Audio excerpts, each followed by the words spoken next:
On va s'intéresser à la politique maintenant. Il paraît que ça a été extrêmement chaud.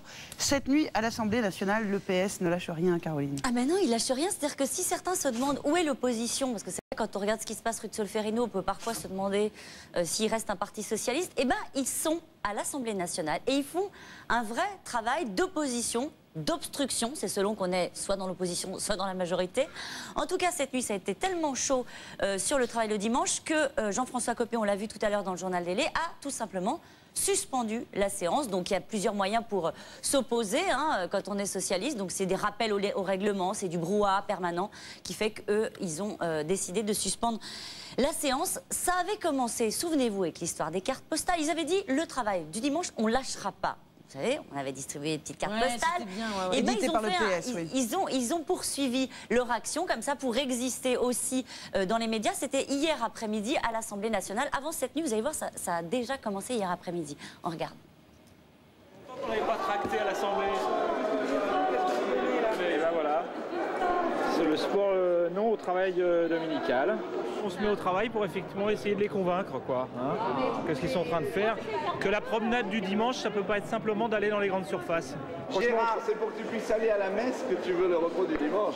Il vous sera beaucoup pardonné. Vraiment, celle-là, elle est forte. Il fallait vraiment oser.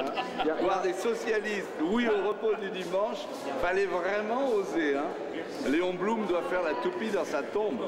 Mes chers collègues, je vois qu'un certain nombre d'entre vous arborent quelques graffitis sur leurs vêtements. Je voudrais vous dire que ici, c'est le lieu du débat.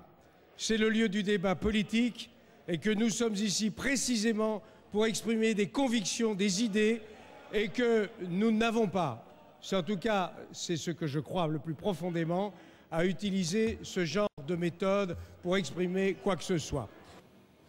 Voilà, donc vous voyez, c'est agité en ce moment et vraiment la vie politique se déroule aujourd'hui dans la vie parlementaire. Mais on a l'impression que c'est dans le débat, justement. Ben oui, c'est dans le débat. Ça a été aussi dans le débat sur l'audiovisuel, où la majorité a voté la loi, mais vraiment en traînant les pieds. Ça aussi, c'est très intéressant sur l'état de la majorité en ce moment.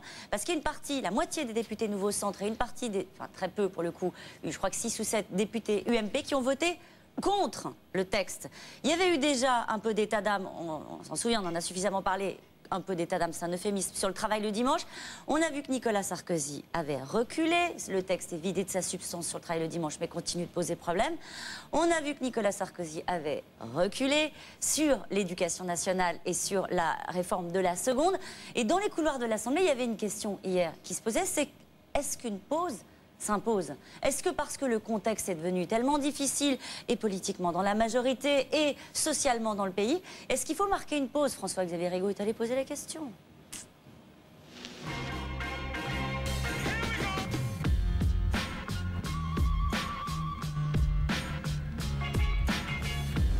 Une pause s'impose, oui. Ça s'appelle la trêve des confiseurs. J'espère que les esprits vont revenir d'aplomb. Parce que là, ça ne tourne pas très rond. Je crois qu'aujourd'hui, il faut se recentrer sur vraiment les priorités des Français qui ont affaire à des difficultés ou à des stress qu'ils ne soupçonnaient pas il y a encore 4 mois. Ce qui s'impose, c'est que les textes soient bien travaillés, bien réfléchis, qu'ils soient concertés et que naturellement, on les évalue. Or, aujourd'hui, tout va trop vite. Ce qui s'impose, c'est davantage de méthode dans la réforme. Depuis 18 mois, ce qui est privilégié, c'est le rythme et pas le fond. Eh bien moi, je souhaite des réformes plus profondes, plus intenses.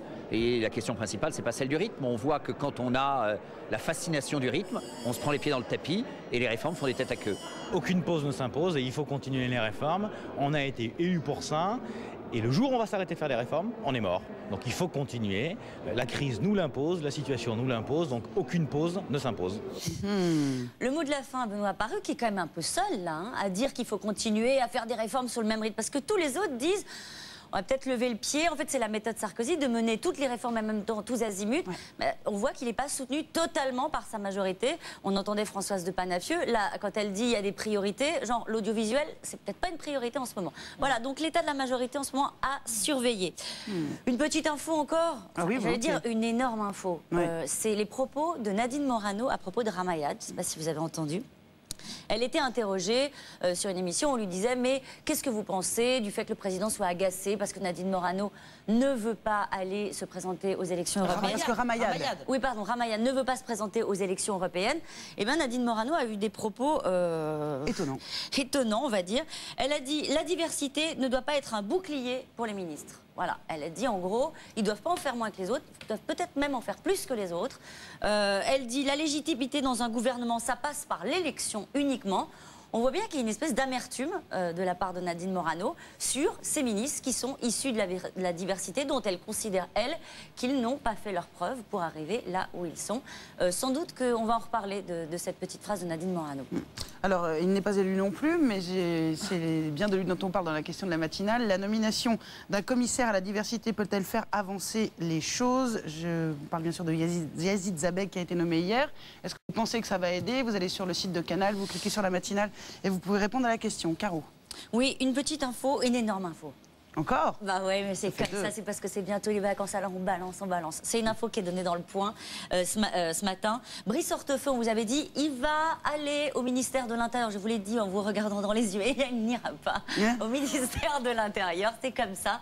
Il était préparé, c'est exactement ce qu'il voulait, mais Nicolas Sarkozy lui aurait dit, selon Le Point, tu vas plutôt reprendre la place de Xavier Bertrand au ministère du Travail parce qu'il faut que tu développes cette fibre sociale si tu veux un jour être Premier ministre. Donc, eh ben, il est puni. Il n'ira pas place Beauvau, il ira au ministère du Travail discuter avec les partenaires sociaux. Je connais des punitions pires que ça. Merci beaucoup Caroline, merci beaucoup Marie. La météo tout de suite.